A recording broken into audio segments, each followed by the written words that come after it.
Well, good morning, everyone. Welcome to the start of the new year. Welcome to our wonderfully refurbished LC100.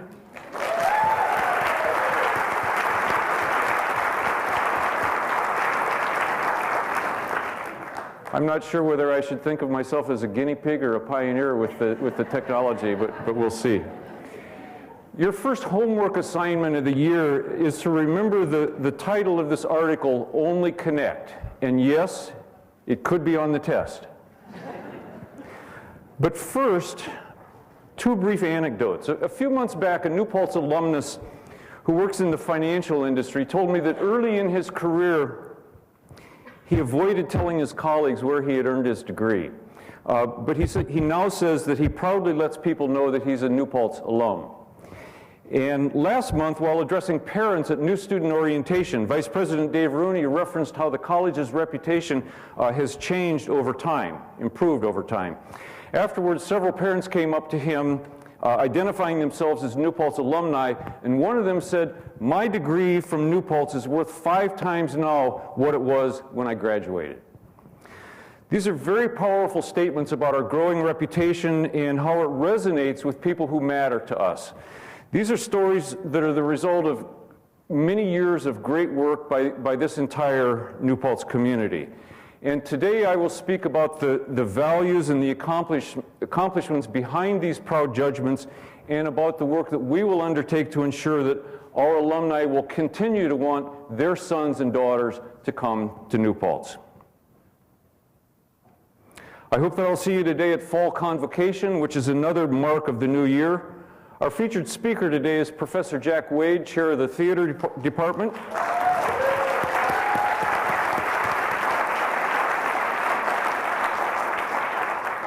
And recent recipient of the Chancellor's Award for Excellence in Teaching.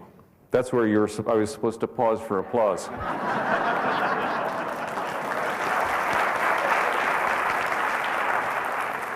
Our Grand Marshal and Mace Bearer will be Professor Han Ho of the Biology Department and last year's recipient of the Chancellor's Award for Excellence in Scholarship and Creative Activity.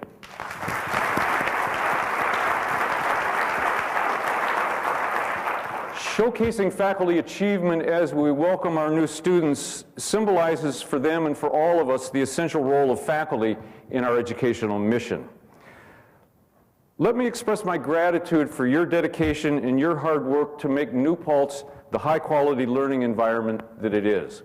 Throughout the year, I hear stories from students, from alumni, from parents, from community members whose lives were touched by some special effort that you made that reflects your pride in New Paltz. So know how much I appreciate what a great difference you each make.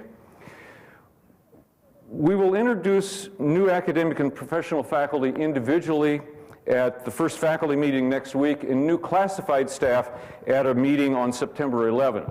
But today I want to welcome all of our new members of our community, and I ask you to please stand and be recognized.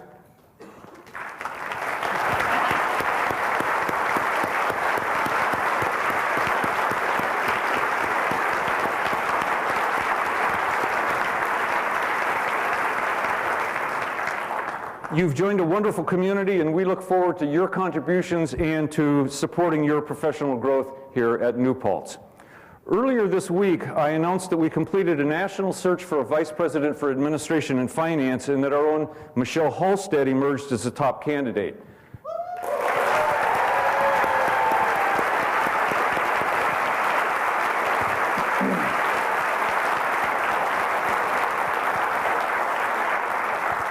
This outcome reinforces the exceptionally positive experience that I've had working with Michelle. I'm very excited to have her join the college's top leadership team. Her management style and values, including the care with which she interacts with others, are consistent with my vision for building a strong and cohesive campus community. I'm also pleased to welcome Catherine Hoselton. Catherine?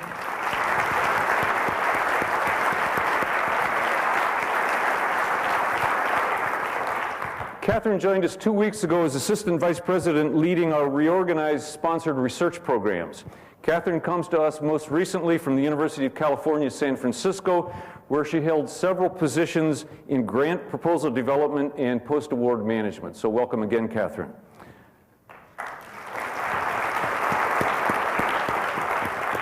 This is a pretty applauding group. I think that's probably a good sign. Let me now introduce those taking on interim administrative roles, beginning first with 3 interim deans. And please stand when I call your names, and there probably will be applause here also, which is fine. Paul Castle in the School of Fine and Performing Arts.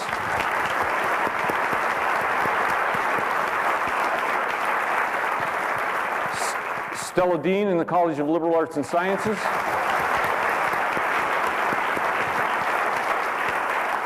And Xiang Tsai in the School of Business.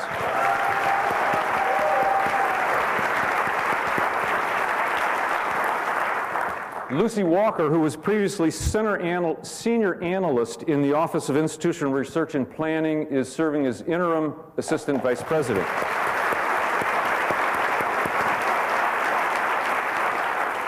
Searches are underway for deans in business and liberal arts and sciences, and the search will start momentarily for an assistant vice president for institutional research. We're waiting a year to start the search for the dean of fine and performing arts. Each of these individuals has stepped into important and challenging administrative responsibilities, and I know that you'll give them your full support during this year. Let me now welcome several directors of the SUNY New Paltz Foundation joining us today. If you could all stand.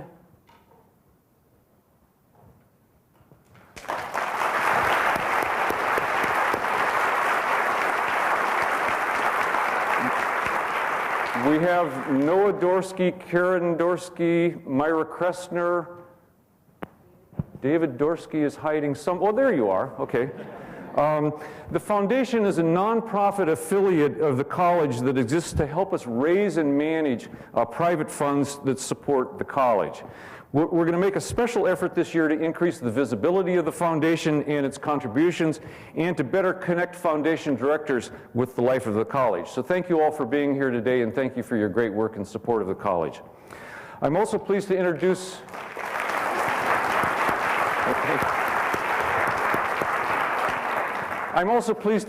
Doug Held, who's a consultant who's been working with me, with the development office staff,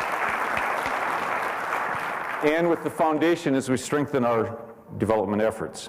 I also want to acknowledge the work of the College Council, which is a governor's appointed advisory and leadership group. I'm not sure if we have any College Council members here today, but I want to acknowledge their contributions.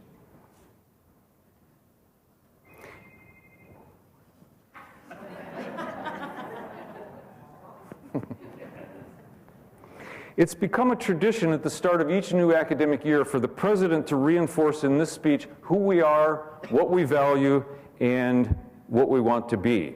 This is a beacon for our work throughout the year, and it introduces newcomers and reminds the rest of us about our institutional identity. And our core values include a personalized residential campus environment where students, faculty, and staff learn together through close interaction. Rigorous academics that bring together intellectually capable and committed students and exceptional faculty who are committed to teaching and learning and to research and scholarship that supports the mission of a comprehensive university. A commitment to building an open, diverse, and equitable college community.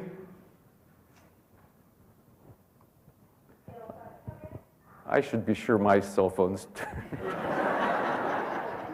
fostering a spirit of exploration, discovery, and artistry that's so critical for our graduates to excel in a rapidly changing society and economy. A commitment to educating each student as a whole person, and being an intellectual and cultural resource in the Hudson Valley in serving regional economic and educational needs. The New Paltz educational mission is rooted in the values of a liberal education, and that's true whether we're talking about majors in English or engineering, biology or business, physics or philosophy. As I've said before, to serve our students well, we must make their liberal education practical, and we must make their practical education liberal. And in doing that, we must recognize that in an intensely knowledge-driven world, some of those distinctions between liberal education and practical education become very blurred. Many attributes that are in demand outside of academia are humanistic, artistic, and social. These capacities are best developed by living and learning in a residential community like ours, and by studying the arts, the humanities, and other liberal arts disciplines to develop an understanding of the human experience and to fuel imagination about human possibility. Despite the efforts of national policy and opinion makers to dismiss and marginalize these fields of study, they reflect values that are central to New Paltz, to our focus on students and their success, and indeed to the very foundation of our democratic way of life. This brings me back to my first slide and my reference to a 1998 paper by William Cronin, who's a distinguished professor of history, geography, and environmental studies at the University of Wisconsin-Madison. I think this is one of the most meaningful essays on liberal education ever written. Cronin described the 10 qualities of people who embody the values of a liberal education. 9 of these come very quickly to mind: listening, reading, speaking, writing, puzzle solving, truth-seeking, seeing through other people's eyes, leading, working in a community. To describe these virtues, Cronin used words like they listen and they hear. They can write clearly and persuasively and movingly. They can solve a wide variety of puzzles and problems. They understand how to get things done in the world. Most important for us today, Cronin listed a 10th attribute drawing on E.M. Forster's injunction from the novel Howard's End: only connect. Cronin wrote, "Being an educated person means being able to see connections that allow one to make sense of the world and act within it in creative ways." In his assessment, those other 9 attributes that I listed are all about connecting. Helping our students connect in all of these ways is a very simple concept, but it's also a powerful and unifying way for us to view our educational purpose. The admonition "only connect" is also a good directive for us, this college community, about how to come together to move a great college into the future and make it even better. I've spoken before about the negative impacts of silo organization or silo thinking on academic life. Only connecting is a way for us to overcome silos to the betterment of our students and our institution. I'll take a few minutes here to review last year, because much of what we pursued and accomplished, and there's a lot, connects to the coming year. Our 2012 graduation rates were the highest ever, reflecting our continued commitment to student success. However, our 4-year graduation rates, while climbing, remain lower than we should accept. Our School of Business was accredited by the most prestigious international business accrediting body, joining the top 5% of business schools worldwide with such recognition. We began to change the way we schedule classes.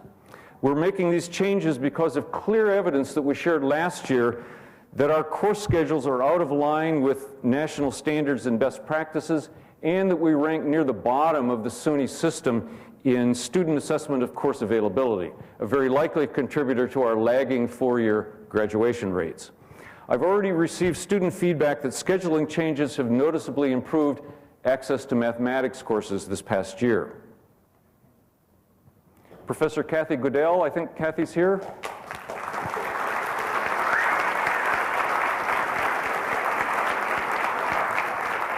Kathy's in the art department. She received a Guggenheim Award this past year.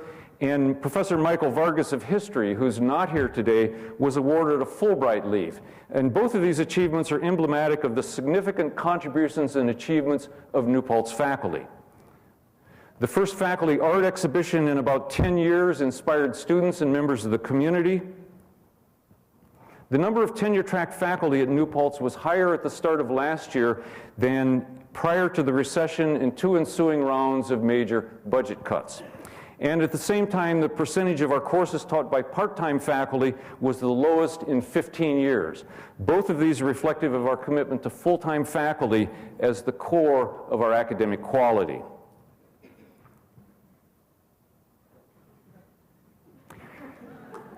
Yeah. I know, my State of the College address would not be complete without using this slide, and I'll probably use it for the duration. Our budgets remain sound, and we reached decisions through our budget process this past year to invest nearly $1 million of new money in people and programs that support our mission and our strategic plan. As always, there are signs that we have to remain wary about our financial future. These include uncertainties about the impact of the SUNY hospital bailout on our campus budget and signs of a mounting structural deficit in the New York State budget.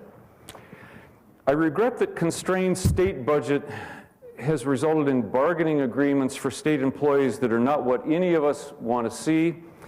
And that includes deficit reduction leave programs that have created difficulties for now all groups of college employees and their families.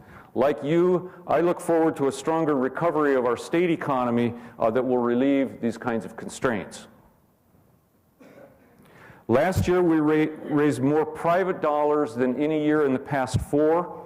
We also took steps to position ourselves for greater future fundraising success, improving internal operations, expanding staff training, approving several new staff positions, forming a fundraising steering committee, and evaluating our foundation board. We hired a sustainability coordinator. Lisa Mitten, are you here? There she is.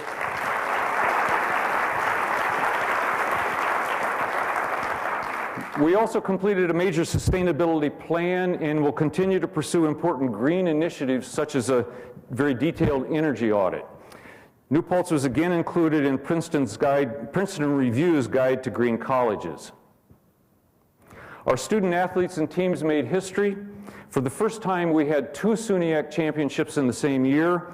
We had the highest finish in SUNYAC standings ever, 3rd, and we had more SUNYAC Scholar Athlete Awards than ever.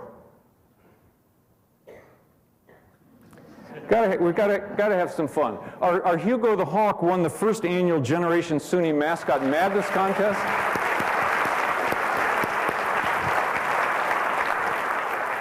And that's a great testament to school spirit. Faculty and deans in the School of Science and Engineering and Fine and Performing Arts came together to develop an initiative in digital design and fabrication, commonly referred to as 3D printing. At a May conference with several key co-sponsors, we announced a certificate curriculum in 3D printing and 2 gifts totaling $500,000 to help establish a center that will position SUNY New Paltz as a leader in this exciting technology. This summer, with great work and leadership from Dean Friedman, Interim Dean Castle, and Carrie Cordy and others in sponsored programs, we submitted a major grant proposal for additional funding based on the potential for economic development surrounding 3D printing. Governor Andrew Cuomo visited the campus in late May to announce his Startup New York initiative, which is an economic initiative that features a key role for SUNY campuses. This was the first time in more than 20 years that a sitting governor has come to New Paltz, and I hope that the governor's experience is positive enough that he'll be back. Just a few days before that, the governor announced that New Paltz is one of the first 4 campuses to host the New York State Master Teacher Program, which is a statewide initiative to encourage the state's best teachers to share their expertise with peers and to ensure that the best and the brightest remain in the profession. And our involvement in this program is centered in the School of Education and the School of Science and Engineering. We conducted a very successful experiment in online course offerings during our January interim. We made progress in improving our campus climate, reinforcing our values of equity, inclusiveness, and tolerance. For example, we were praised for our accomplishments in Title IX policies and practices that address sexual assault, sexual violence, and sexual harassment.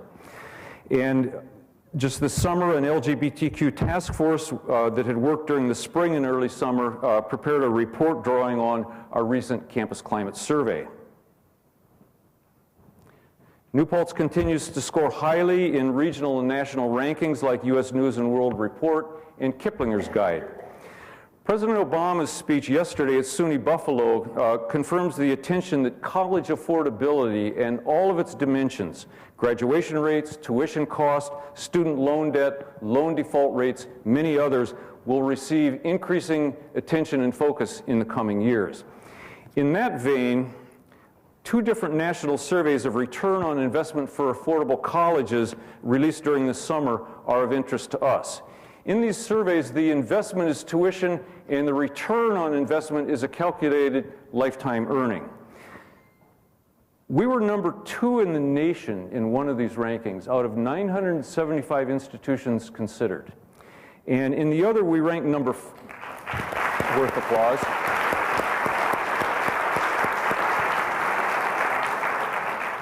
And in the other, we ranked number 5 in the nation, one of only 3 SUNY campuses included in those 50 institutions that were ranked, and we were the only one in the top 10. I will tell you that the applause from our new students and their parents at orientation when I shared this information tells me that they're paying very close attention to these kind of outcomes. I also told them that there are many reasons beyond making money to gain a college education, and that we try to pay attention to all of those good reasons. I think it says something very important that we can earn such rankings with educational programs that are solidly rooted in liberal education.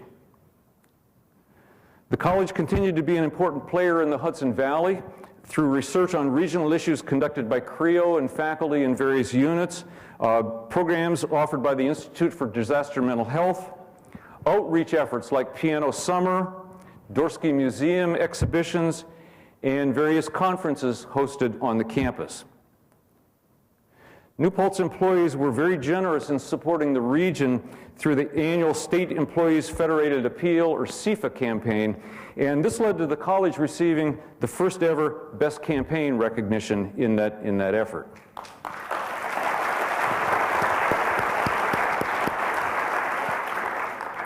While our graduate enrollments remain a challenge, we've met our undergraduate enrollment targets for incoming first-year and transfer students. We did so when many other colleges and universities in the Northeast and elsewhere struggled to attract students, and actually some have failed this year. Our incoming first-year class is bright and academically well prepared, and the percentage of our incoming first-year and transfer students from historically underrepresented groups is the highest in our history.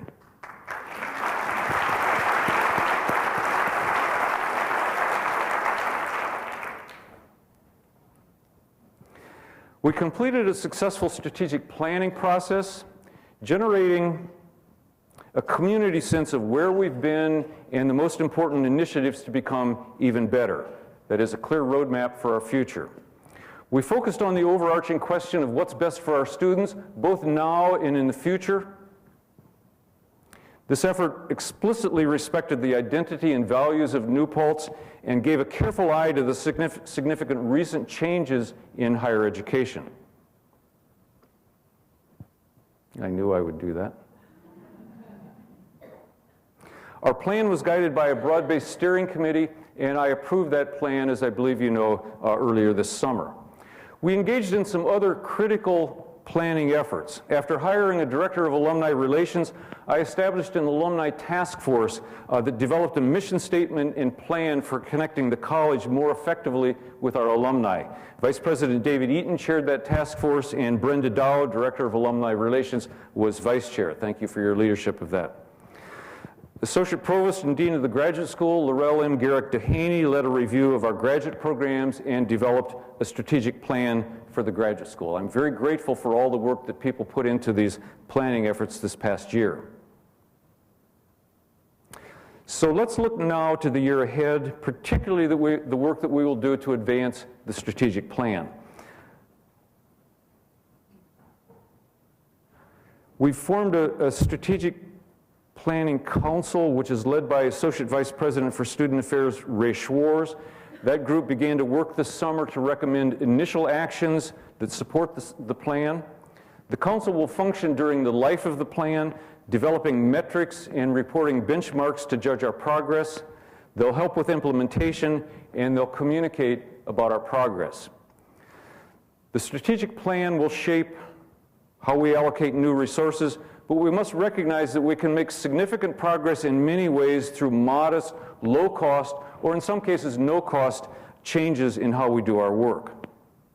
We need to remember that this is a multi-year plan, and that we will accomplish a mix of big and small, short and long-term projects. To use a ball field metaphor, much of the plan's success will involve scoring by consistently hitting singles and doubles, but of course, we'll take home runs and we'll surely take the occasional grand slam. An essay published in Inside Higher Ed last month gave advice about crafting a strategic plan, and it was affirming that we had anticipated virtually all of the advice in that article.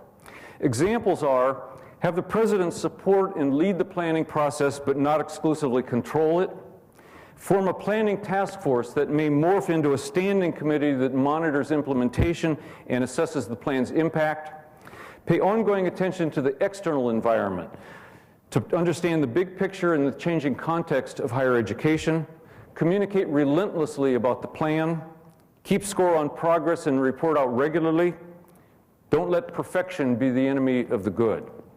Parts of the closing paragraphs of this essay are worth sharing. Taken together, the above points suggest that the most important elements of planning are around connectedness. Connecting colleagues across the campus in the development of a shared vision and a shared plan. Connecting our individual institutions to the broader higher education landscape. Connecting the planning process in the subsequent plan to daily operations. Connecting realistic goals with shared aspirations. And finally, connecting what we do with what is measured and valued on our campus. Ending this quote, the plan becomes a reflection of the valuable and valued connections needed to thrive. It's probably obvious that I'm drawn to the parallels between Cronin's admonition to think about liberal education as connecting and this guidance that connectedness is a unifying element of successful strategic planning and action. This conceptual link between a philosophy of our core educational mission and our strategic improvement work has immense appeal. So with that context, I want to outline now some of the major initiatives of the strategic plan. I want to be clear that I'm citing here a few examples of the kinds of work that we do, but this is certainly not an exhaustive list, nor is it fully fleshed out. But you'll see here that many initiatives in this plan involve strengthening existing connections and developing new ones.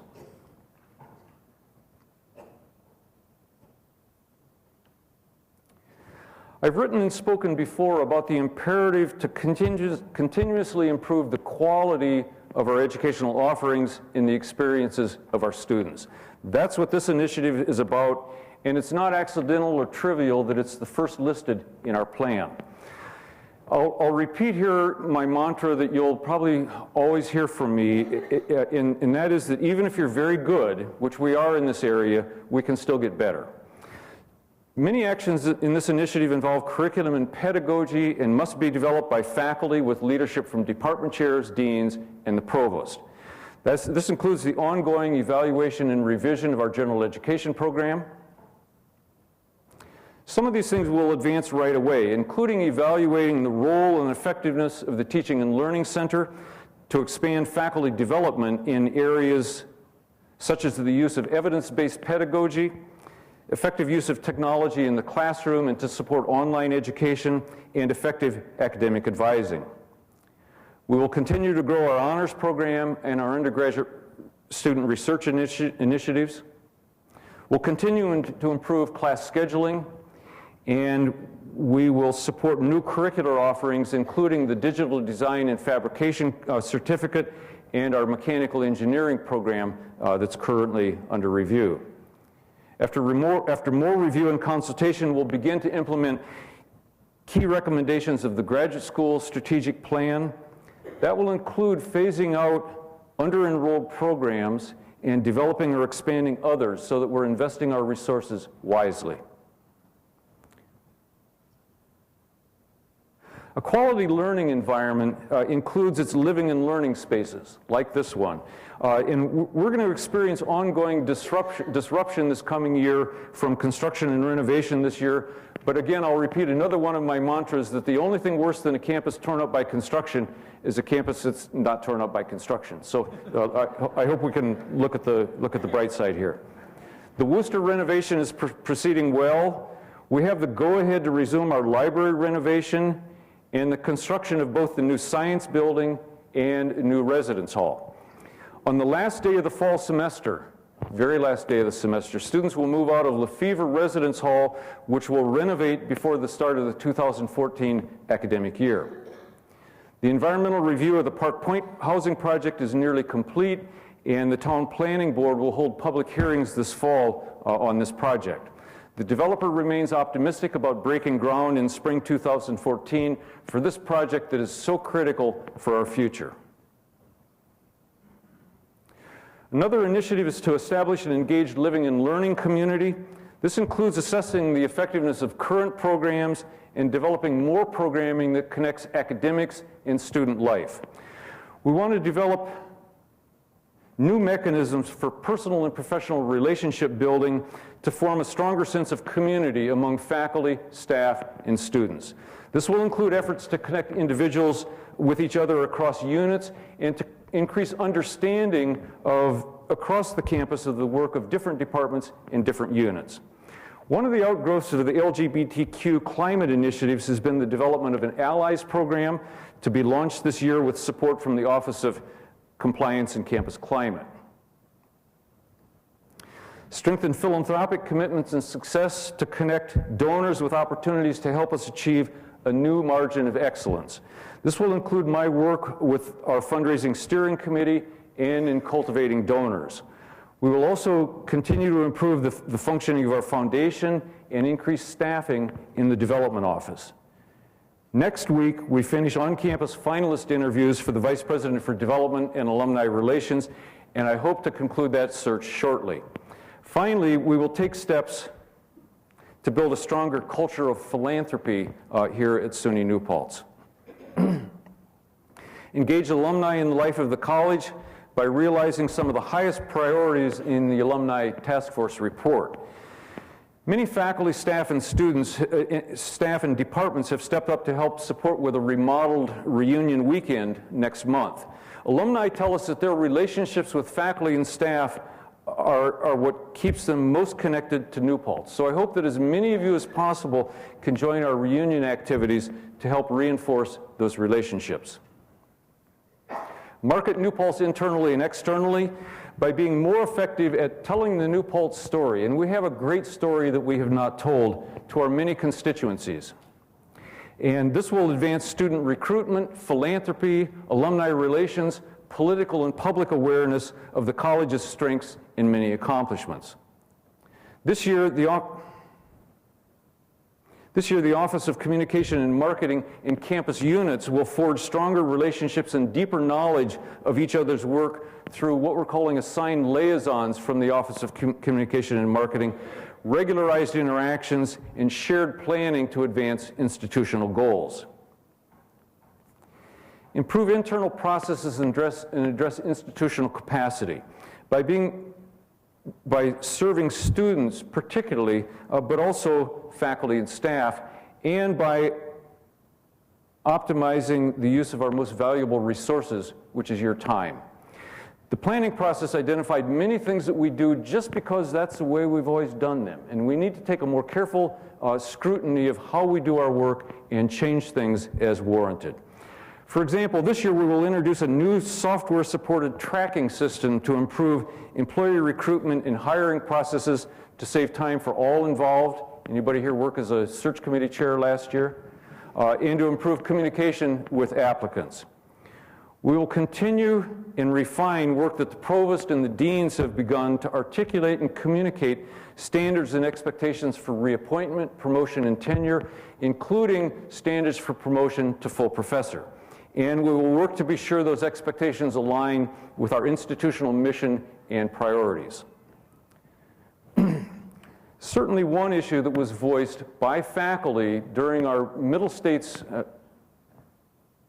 self-study and also during the strategic planning process is faculty governance, including curriculum review and approval processes. Obviously, this is work that requires faculty buy-in and participation. I'm certainly willing to support and invest in a review of faculty governance and shared governance structures and processes, and to collaborate with faculty leadership in moving that initiative along. I know that the Strategic Planning Council will welcome your ideas for efficiencies in all realms across the college. We must seize opportunities to broaden our educational offerings and revenue streams through online courses, online and hybrid courses, while also sustaining our residential character. To ignore or dismiss the evidence of highly effective online programming is in many ways to imperil our future. Provost Mocheri and the deans have identified a number of online courses to expand our January interim program. And the goal of that is to reduce course bottlenecks and advance student progress to degree. The School of Business is creating an online MBA program that we hope to launch in the fall of 2014, and online courses for a new certificate programming. Online programs certainly must be an emphasis for future graduate offerings. Our work to expand professional development for faculty and staff will support that direction and will enrich on-campus academic offerings by expanding hybrid courses and technological enhancements of traditional courses. One of our long-standing vision points and values is to serve as a cultural and intellectual resource for the region. We must expand that role to more broadly engage with and serve the region, especially in ways that enhance other aspects of our mission. This year, the School of Fine and Performing Arts is launching a community arts program serving the region and in the process creating exceptional opportunities for our own students. We want to intensify efforts to identify internships that serve regional organizations and again provide great learning opportunities for our students and to support CREO and the Dorsky Museum. The Digital Design and Fabrication Initiative I mentioned earlier has great potential for economic development. Indeed, this is perhaps our best opportunity to join the Governor's Startup New York initiative, through which he hopes to spur economic development by building on the academic strengths of each SUNY campus. The Chancellor and the Governor have made very clear that they expect SUNY campuses to help build this program, and economic development must be a key part of our regional engagement. So these are our priorities for the coming year and the 4 years after that. To achieve these goals, as I've said, we will tackle a series of shorter-term projects and some that will span that entire 5 years of the planning horizon. Individually, some of these efforts may not seem consequentially, but cumulatively and over time, they will make us a much better institution. Again, think about hitting singles as well as home runs. I will close here by returning to thoughts about silos and connections. Connecting is at the core of what we must do to improve the college, to warrant the continued pride and investment of students, alumni, staff, faculty, and our community supporters. Much that I've spoken about today involves connecting. Connecting with each other across units and divisions, connecting individual and department work with institutional priorities, connecting in a more focused way with our students in their learning, connecting with alumni and donors, connecting with our region, connecting the New Paltz of today with the New Paltz of tomorrow. As we move into the new year, I hope we can build and sustain a spirit of connection, viewing our work together as the embodiment of a liberal education. We're a great institution. We're moving from an exceptional foundation on a clear course to an even brighter future. Only connecting will help us get there. Thank you and have a great year.